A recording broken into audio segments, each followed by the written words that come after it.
বিশ্বের ২০% তেলের lifeline Hormuz প্রণালী। একদিকে যুক্তরাষ্ট্র ও ইরানের ব্যর্থ শান্তি আলোচনা, অন্যদিকে আন্তর্জাতিক জলসীমায় রণতরীর আনাগোনা। কিছু তেলবাহী সুপার ট্যাঙ্কার হরমুজ প্রণালী অতিক্রম করতে পারলেও এই গুরুত্বপূর্ণ জলপথটি বর্তমানে কার্যত স্থবির। এদিকে জাতিসংঘের আন্তর্জাতিক সামুদ্রিক সংস্থা IMOর মহাসচিব আর্সেনিও ডোমিঙ্গেজ সরাসরি হুঁশিয়ারি দিয়েছেন। তিনি বলেন, হরমুজ প্রণালী কোনো দেশের ব্যক্তিগত সম্পত্তি নয়, এটি একটি আন্তর্জাতিক নৌপথ। ইরান এখানে এককভাবে কোনো টোল আদায় করতে পারে না। ডোমিঙ্গেজের মতে, এমন পদক্ষেপ বৈশ্বিক শিপিং ব্যবস্থার জন্য এক বিপজ্জনক দৃষ্টান্ত তৈরি করবে।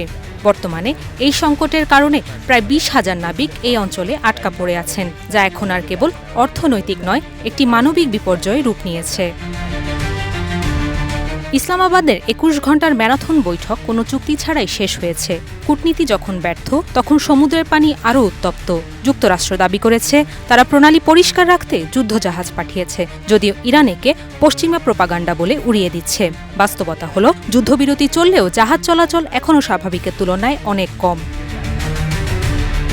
গত ফেব্রুয়ারি থেকে ইরান ও ইসরায়েলের সরাসরি যুদ্ধে জড়িয়ে পড়ার পর থেকেই এই জলপথ কার্যত স্থবির হয়ে আছে। লাইবেরিয়া বা চীনের পতাকাবাহী জাহাজগুলো কোনোমতে যাত্রা শুরু করলেও নিরাপত্তার প্রশ্ন থেকেই যায়। IMO প্রধানের মতে, পরিস্থিতি স্বাভাবিক করার একমাত্র পথ হল সংঘাতের চূড়ান্ত অবসান। কোনো নতুন কাঠামো বা টোল নয়, বরং আগের আন্তর্জাতিক নিয়ম মেনেই নৌ চলাচল পুনরায় শুরু করা এখন সময়ের দাবি।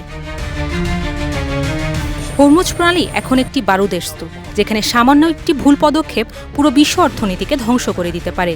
সুপার ট্যাঙ্কারগুলো আজ পার হয়ে গেলেও কাল কি হবে তা কেউ জানে না। উম্মে ওয়াসেকা, দেশ রূপান্তর।